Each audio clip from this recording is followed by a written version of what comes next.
Hello, હું Manoj Shah reset health ક્લબના પ્રમુખ તરીકે કાર્યરત છું.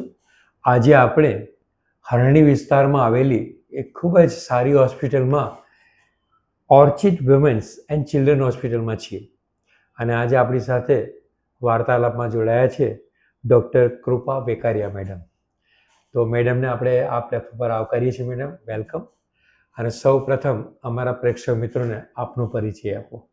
હેલો, હું doctor Krupa Vekariya, Orchid women's and children હોસ્પિટલમાં પીડિયાટ્રિશિયન અને નિયોન્ટોલોજીસ્ટ તરીકે કાર્યરત છું.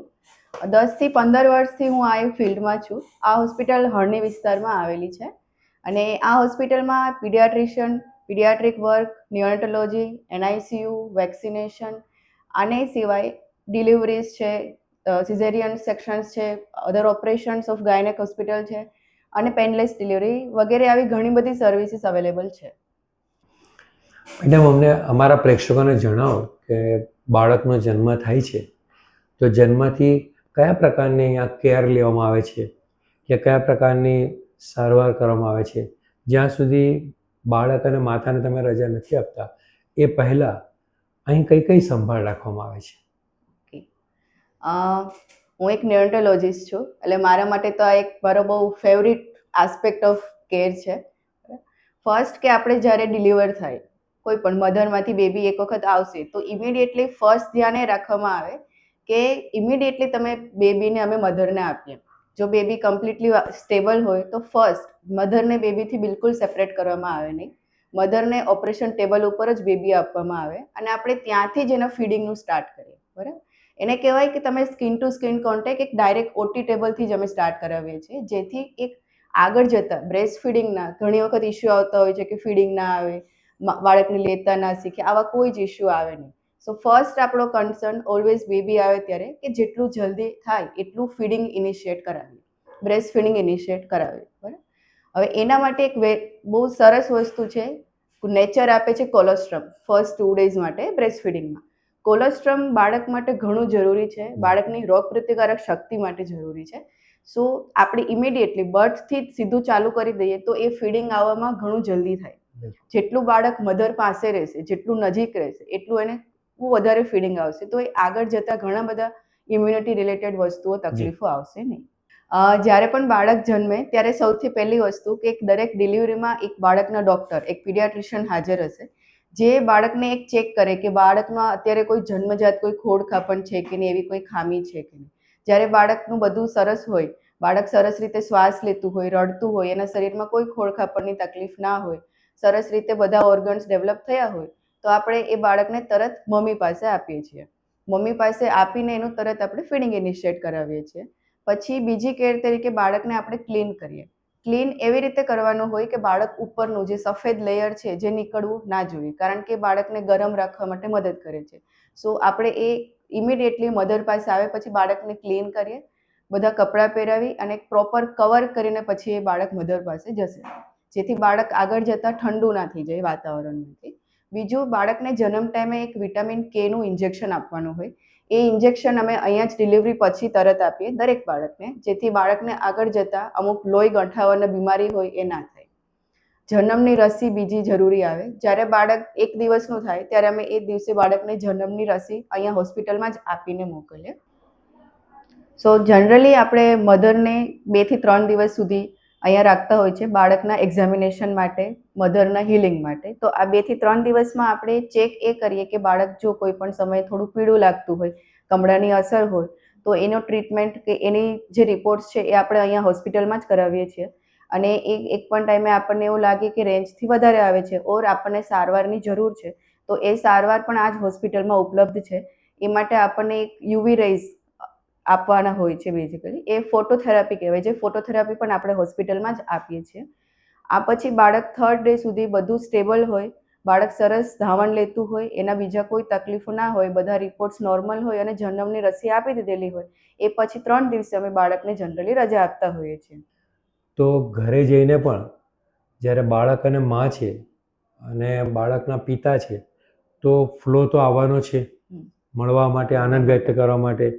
તો થોડીક મેટ્સ પણ હોય છે કે ભાઈ અહીંયા કાજલનું ટપ્પું લગાવી દેવું, પછી નવડાવવાની બાળકને, હા, તો એમાં બી કેટલી કાળજી લેવી જોઈએ. ઘરે બાળક જાય છે અને હમ.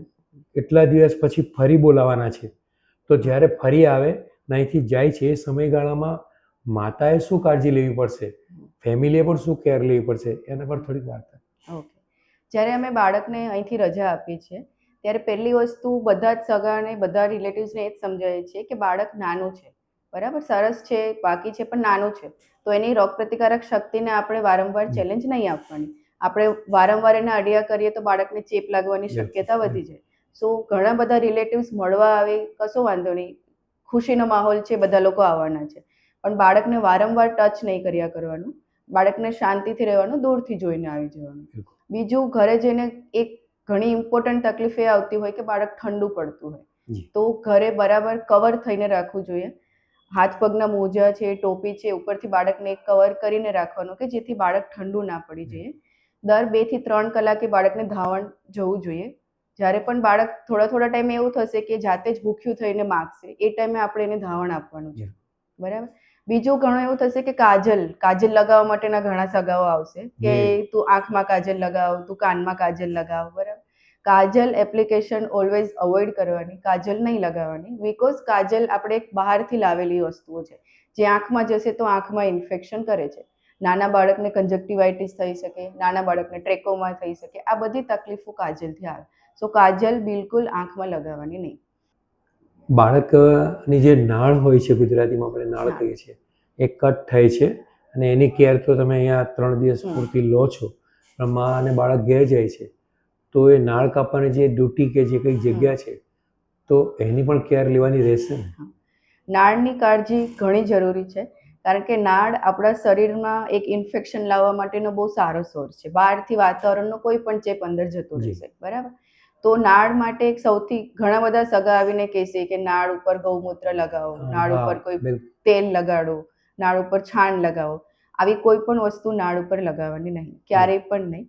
નાળને બરાબર સૂકી હોવી જોઈએ, ડ્રાય હોવી જોઈએ. એના ઉપર પાણી છે, ભીનું કપડું, આવું કશું મૂકવાનું નહીં. જ્યારે પણ આપણે નેપી ઓર ડાયપર્સ પણ પહેરાઈએ ત્યારે એને ફોલ્ડ કરવાનું કે જેથી એ નાળ ઉપર જાય નહીં. બાકી નાળ નોર્મલી 1 થી 2 અઠવાડિયામાં ખરી જતી હોય, એ જ્યાં સુધી ખરે નહીં ત્યાં સુધી એને સૂકી રાખવાની. એના પર બીજો કોઈ જ પાવડર કે કોઈ જ બહારની વસ્તુઓ લગાવવાની નહીં. પાવડરનું પણ આપણે યુઝ કરવાનું નથી. હા, જે નેચરલ સ્કિન છે એને દેખાવા દેવા. કારણ કે માને ઘણીવાર મેડમ એવું થાય છે કે મારું બાળક થોડું શામ છે તો એને એવું કે કાલે બધા આવવાના છે, તો પણ એ પણ કરવું નહીં. સ્કિનમાં એવું કશું લગાવવાનું નહીં, કોઈ પાવડર નહીં લગાવવાનું. ઇવન ઘણા એ રીતે હશે કે ચણાનો લોટ લગાવશે, ઘણા મલાઈ લગાવશે, તો આવી કોઈ વસ્તુ બાળકની સ્કિન ઉપર લગાવવાની નહીં. મેડમ, બાળકને લઈને માતા ઘેર જાય છે તો સૌપ્રથમ નવડાવવાની પ્રક્રિયા હાથ ધરવી પડશે. તો માં ક્યારેક બાળકને જાતે નવડાવે છે, ક્યારેક કોઈ બાઈ હોય છે એરિયામાં, એને સ્પેશિયલ નવડાવવા માટે બોલાવવામાં આવે છે અને માલિશ કરે છે, તેલ લગાડે છે, ક્યારેક ચણાનો લોટ વાપરે છે. તો આ બધા વિશે તમારે શું સલાહ છે? બાળકને નવડાવવા માટે એવું જરૂરી નથી કે બહારથી કોઈ માણસને જ બોલાવો. ઘરના કોઈ પણ માણસ, અને મમ્મી પણ જ્યારે બરાબર હીલ થઈ જાય પછી પોતે પણ નવડાવી શકે. નવડાવવામાં આપણે એ ધ્યાન રાખવાનું હોય કે આંખ અને કાનમાં પાણી ના જવું જોઈએ, એટલે ઉપરથી આપણે પાણી ના નાખવાનું, એટલું ધ્યાન રાખવાનું. બીજું, નવડાવવામાં એ ધ્યાન રાખવાનું કે વહેલી સવારે જ્યારે ઠંડુ વાતાવરણ છે એ ટાઈમે ના નવડાવો, જેથી બાળક ઠંડુ ના થઈ જાય. સરસ તડકો આવવા દો, થોડો ગરમ વાતાવરણ થાય એ ટાઈમે પણ થોડું વોર્મ હૂંફાળું પાણી હોવું જોઈએ, જેનાથી બાળકને નવડાવો. હૂંફાળું પાણીથી નવડાવીને પછી તરત બાળકને ડ્રાય કરી નાખવાનું છે, જેથી એ ઠંડુ ના પડવું જોઈએ. નવડાવવા માટે બીજી કોઈ વસ્તુ છે, દૂધ છે, મલાઈ છે, ચણાનો લોટ છે, મુલતાની માટી, આવું કશું લગાવવાની જરૂર નથી. નોર્મલ જે બેબી શોપ આવે એ નોર્મલ એ જ વસ્તુથી એને સાફ કરવાનું છે, બીજું કશું નહીં લગાવવાનું. માલિશ માટે એવું જરૂરી નથી કે બહારના માણસને આપણે માલિશ માટે બોલાવીએ. માલિશ બાળકના હાડકાં મોટા કરવા માટે કે મસલ બનાવવા માટે નથી હોતું. માલિશ એના માટે હોય છે કે બાળકને સારું લાગે, બાળકને સ્ટિમ્યુલેશન મળે, તો એ મમ્મી પણ કરી શકે, ઘરમાં દાદી છે, નાની છે, બધા કરી શકે. એના માટે આપણે કોઈ પણ ઓઇલ તમે લઈ શકો. એવું જરૂરી નહીં કે આપણે દર વખતે કોઈ બી હાઈફાઈ વધારે લો. સાદું નાળિયેરનું તેલ હોય, કોકોનટ ઓઇલ હોય, એનાથી પણ અમે અપ્લાય કરીને સરસ માલિશ ઘરે કરી શકો. મેડમ, અમારા પ્રેક્ષક મિત્રોને એ પણ જણાવો કે બાળકને જન્મગુટ્ટી આપવામાં આવે છે અને ગ્રાઇપ વોટર વર્ષોથી ગ્રાઇપ વોટર મેડિકલ સ્ટોરમાં દેખાય છે અને ઘરોમાં બાળકોને લાવવામાં આવે છે, તો એ આપવું કેટલું હિતાવહ છે? આ બંને આપવું બિલકુલ હિતાવહ નથી. 6 મહિના સુધી બાળકને માના ધાવણ સિવાય બીજી કોઈ જ વસ્તુ આપવાની જરૂર નથી. બિલકુલ. ગમે તેટલા તડકામાં પણ બાળકને પાણી આપવાની પણ જરૂર નથી. એ બધું જ માના ધાવણમાંથી જ આવે. તો 6 મહિનાનું બાળક થાય ત્યાં સુધી કોઈ ગ્રાઇપ વોટર છે, જન્મગુટ્ટી છે, સુવાનું પાણી છે, આવું કશી જ વસ્તુ આપવાની જરૂર નથી. ખાલી માનું ધાવણ અને જે બાળકના ડૉક્ટરે ચાલુ કરેલા વિટામિનના ડ્રોપ્સ હોય, આ બે જ વસ્તુ 6 મહિના સુધી રાખવાની.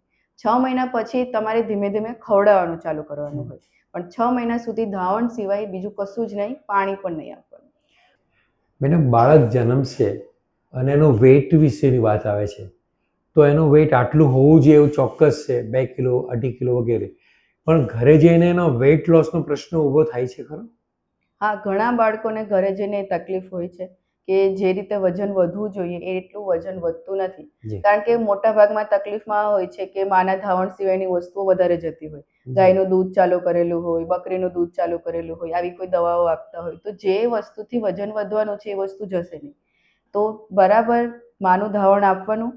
જન્મ પછી જ્યારે રજા આપીએ એના પછી અઠવાડિયાની અંદર ફરી વજન કરાવવા માટે આવવાનું હોય. શરૂઆતના 1 મહિનામાં આપણે વજન બરાબર જોતું રહેવાનું હોય.